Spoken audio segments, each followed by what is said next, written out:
Yu-Gi-Oh! Used to be about a 5'2" goblin called Yugi pulling card tricks that made you go, oh. You know, like magically growing 4 inches. I've seen a lot of guys do that actually, it's not that impressive. Well, he buggered off to Egypt 20 years ago, but we're all still here. You know, most of us anyway. In my advanced age, I've struggled to keep abreast of the Yu-Gi-Oh! Zeitgeist. I don't know what a Zexal is, the courts say I can't ride a motorcycle, and my brain still can't pass the concept of synchro summoning. I still think fondly back to the days when I'd be so invested in the Duel Monstahs card game, but far too poor and friendless to take it seriously. Back when the vanilla Blue Eyes was coveted, and before mass internet integration, when the video games had a story, or at least a progression of events. My fond memories come from playing Forbidden Memories and getting smoked by twin-headed thunder dragons, or Duelist of the Roses and getting smoked by aqua dragons, or Sacred Cards and getting smoked by how much grinding you had to do to fit a monster with a 4-digit attack value in your deck. When I spark up a modern Yu-Gi-Oh! Game, they're still riding on the iconic design and popularity of the 2/3 titular protagonist and his buds, but it's ultimately just an interface for selling your digital cards through an exploitative freemium model. The current state of this franchise exists far beyond my limited scope, and there are people who are keen on it, so I'm happy for them to have that, but as a guy who isn't a Chinese whale, can a brother get some scraps? I love this shit in theory, the style, the flair, the there, but I don't want to sit down and learn all the new tech. I'm not 14 enough or Asian enough to optimize a card game to the point of redundancy. OG Duel Monstahs kinda sucked as a card game. I understand that it had to change, but did every card have to be a fucking Reddit comment? Just walls and walls of text and none of it funny. The online-only CCGs suck, in my accurate assessment. Every match against a meta or pre-built deck is almost as tedious as using them yourself. Sure, you've secured an optimal win, but you didn't design your deck. You're just copying someone else's homework. Why bother playing when you're confessing to being a deck cuck? You're just a filthy execution monkey. Others ran so that you could overspend and underplay on a pretend card game. Fuck you. Metas come about when you isolate and concentrate a bunch of autists whose sole goal is to speedrun the joy of exploration right out of a game, so I want something where I can play real sloppily with a bunch of random cards and somehow pull off a win, just like my boys from the show. They made shit up so convincingly, it inspired me to make a YouTube channel and do the exact same thing. Experiencing the modern iterations makes me yearn for the days when Yu-Gi-Oh! Games weren't well designed or well thought out, but they were enough. They were just well. Because that's all we had. That was a cool thing about Yu-Gi-Oh! As a brand around the early 2000s, and a lot of series that never really had a concrete identity outside of some cool monster designs. Given that some of these titles predate the Duel Monstahs card game, their only hope was to chuck shit at a wall, and sometimes it stuck really hard. I'm still trying to scrub Duelist of the Roses off. Thinking I might just sand it and wallpaper over it at this point. And there's certainly some irony to my core point, as back in the day you'd want to play the campaign-based titles with buds. That was the dream, and why most of them had multiplayer modes tacked on. But now that your only option is Zhang with his $1,500 meta deck, it's done the reversey, and I just want another copy-paste story with a unique campaign to stumble through, where the stakes and difficulty are preset and computer-driven. A place where I can feel some sort of achievement and completion due to my own ability, and not collective spreadsheets. When I say campaign, I'm not strictly asking for narrative content either, just a solo mode with some sort of coherent through line that aids the progression of play. You can't really go too hard with a Yu-Gi-Oh! Story, it's just gotta have, high school friendship, allusions to Africa, and that's it, really. I'd argue a hard narrative in and of itself isn't even necessary to making an interesting experience, which we'll explore in the first example. Dungeon Dice Monstahs for the Game Boy Advance is a game that functions. You may feel that's an understatement, but if you've played it, you'll know exactly what I mean. It shares similarities with Duel Monstahs, but you roll dice instead, amassing a resource called crests, which influence potential actions and summon monsters to the field by unfolding or dimensioning, creating a walkable path for your incubed army. With each player being represented by a single dude, a die master, at either end of a 13x19 grid, your goal is to dimension your fellas to the other side and whack him 3 times. If a monster engages another, they have individual attack and defense values, but also health in the form of hearts, and skirmishes are only necessary if a foe blocks your path. While attack and defense are measured with 2 digits, your 10s, 20s, and even some post-wall numbers, most monsters have 1 to 4 hearts. If a monster's being attacked and has chosen to defend, excess damage between your attack and their defense values removes 1 heart per 10 difference. I don't know why they didn't just make the attack values a single digit, but whatever. As dispatching opponents' monsters is effectively pointless, you can just dimension around them anyway, head directly to your foe and give him 3 little smacks. 1, 2, 3! Oh yeah, bro! And that's Dungeon Dice Monstahs. You may think that the AI would attempt to stop you. It does not. So despite monsters getting progressively tougher and decks becoming more formidable, your guaranteed counter is to ignore them and win. This is made much easier with tunneling and flying monsters who can safely maneuver over and under and fucking zip zap zoo all around their grounded foes, bypassing them entirely. Now, I know I just spoke of how optimizing games ruins them, but you've already forgotten about that. You're barely watching this video. What's that on your main monitor? Is that a Minecraft RP server? Bro, come on.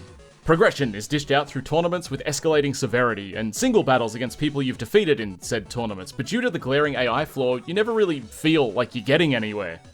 The core game had quite a bit of thought put into it, so it's a shame to see such a botched progression. Even the size of the grid is very intentional. You may think 13 by 19 is a schizoid number, and it is, but the 13 comes from the distance between the edge and the die master not being close enough to entirely cover with one diced dimension.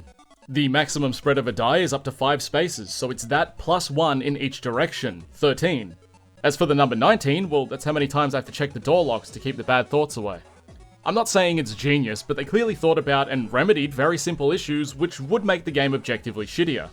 Contrast this attention to detail with the way every enemy feels the same, and it's just a bummer. I wanted to open with Dungeon Dice Monsters, as it's a brilliant example of the spattering of shit they were flinging and how conceptually diverse the series was back in the golden era, but that will become more evident as the video goes on. Try to keep up.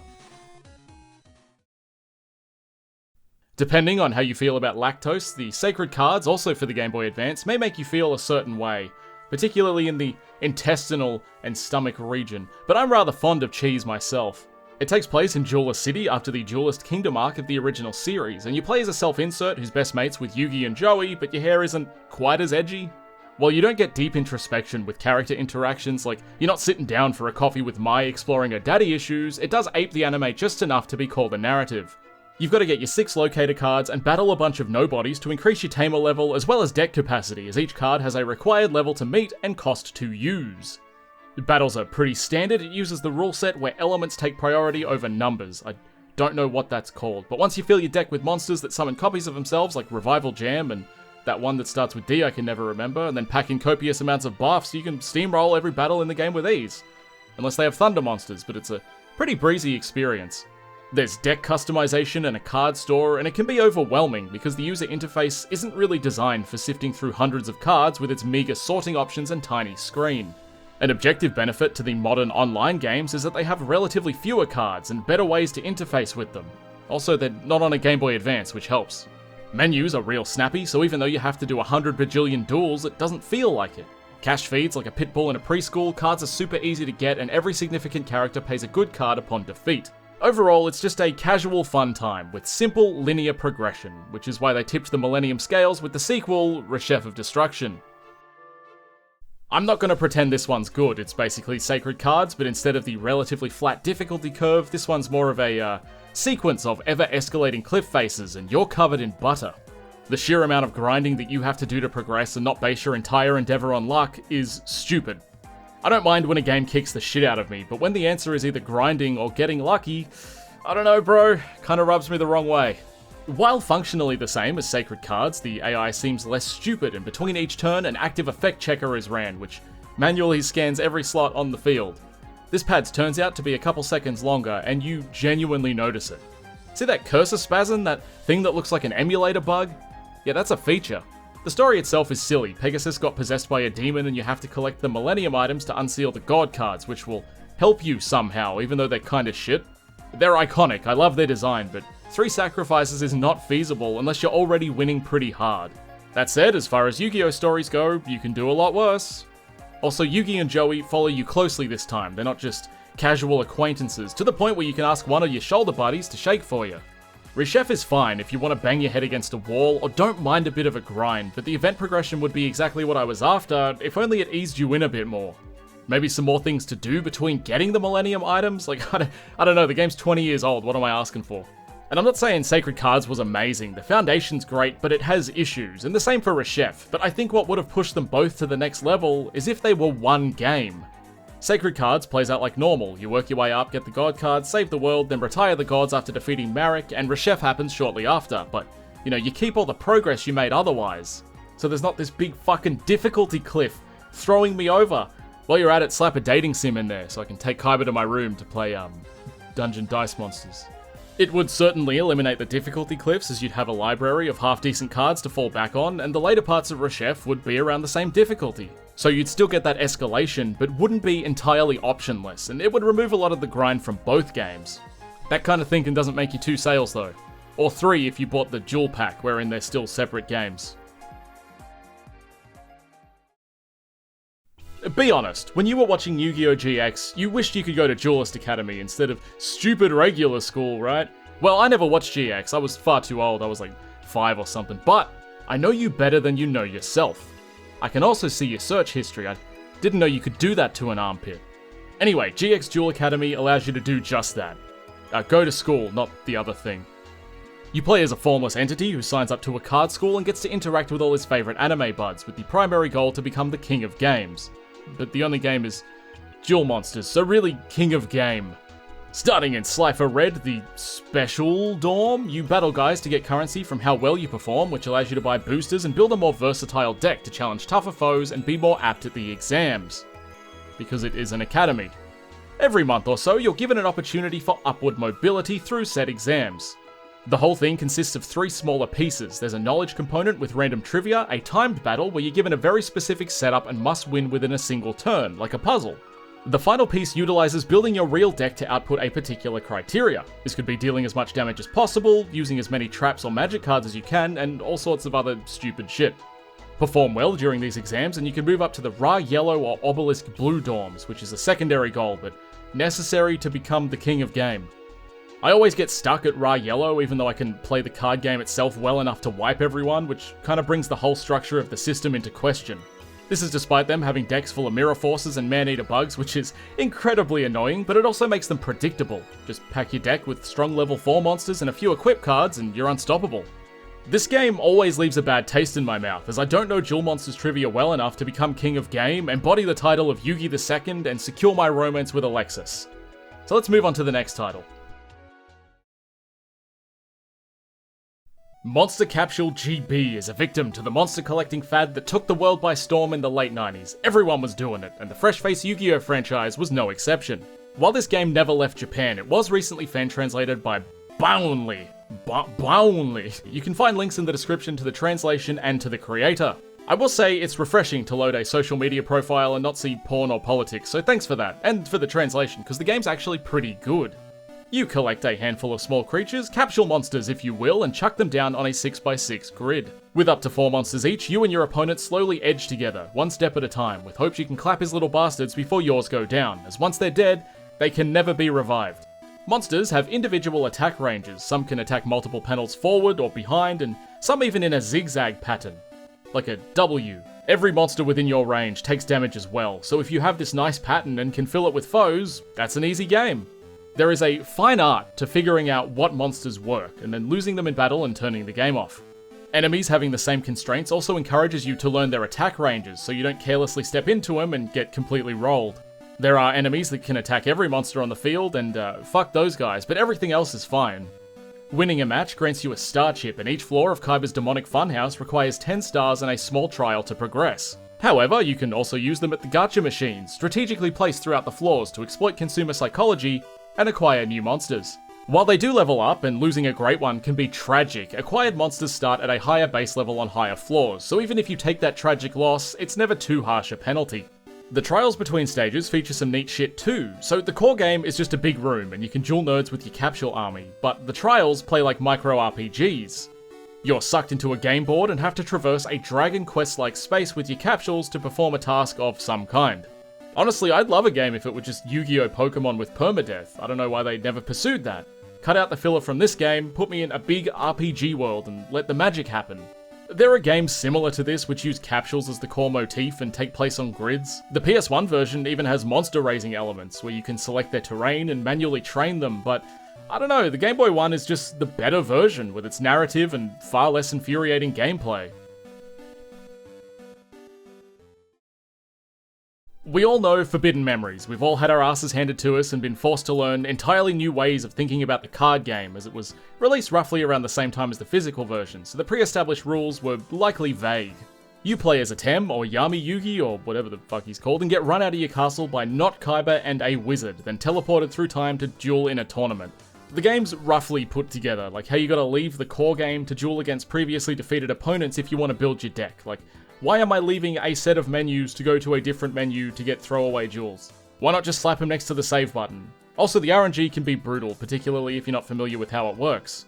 The sloppiness doesn't stop it from being great though, it's still considered one of the best to this day for a reason. Mindlessly chucking cards together in vain hopes they'll merge is one of the joys of life, and getting rolled along the way toughens you up. There's not a lot to say that hasn't already been said about such a notorious game, but I think the reserved narrative stitches the whole experience together well enough and gives you a legit reason to grind characters thousands of times just to make progress. It also plays really fast, so it doesn't feel like a slog like many of the other card games do. Everyone knows Ogre Battle. Okay, not everyone knows Ogre Battle, but it's an amazing little RTS RPG hybrid on the Super Nintendo, one of the most overlooked, underplayed games of all time. But this video isn't about Ogre Battle, unfortunately. This part of the video is about a game that feels heavily inspired by Ogre Battle. Falsebound Kingdom for the GameCube is a game. It's a real-time strategy / turn-based RPG hybrid, where your protagonists march with a small band of Duel Monstahs and occupy territories for money. Split into 2 campaigns, a Yugi and a Seto, there's not a lot of major differences, but it is nice that I could pick my Kaiba boy from the get-go. Your foe sends his own troops out to plot along the condensed terrain and attempts to either conquer your land or your starting base, which makes you lose, so you must defend yourself and your friends with the power of friendship. When 2 opposing forces meet, they fight it out. Battles are 3v3 and monsters get 1 attack, with you being able to direct it at one of your foe's monsters. You just kind of slug it out until your monsters are expended, or until somebody dies, and the one with the most health loss at the end gets sent back a set distance and stunned for a short period.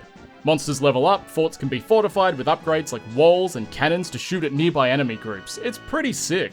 I don't know if I love it because I love Ogre Battle so much, or if it's genuinely good on its own. While we're on the subject, it is lacking a few quality of life features from the aforementioned Super Nintendo title.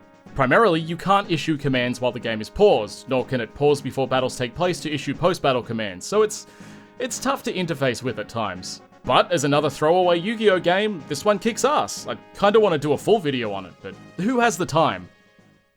Oh wait, me. To close, I just want to say I'm old and hate change. And in a way, Duel Monstahs didn't just kill my love for the Yugi, it was murder! Ah, whatever. I'll just go play Joey the Passion till they release a new game that isn't designed to siphon my wallet. Think I'll be waiting a while. Hey Konami, do you remember me? You think you banned my video from anyone else seeing it? You know what? Fuck you! You're banned from watching my channel. Fuck off. Wait! Come back! I forgot Duelist of the Roses! We gotta talk about it! It's like War of the Roses, and there's grids and fucking shit. There's a little fucking goblin dude, and like you move aqua dragons on a grid and you win. And stop fading. Stop fading. Shit.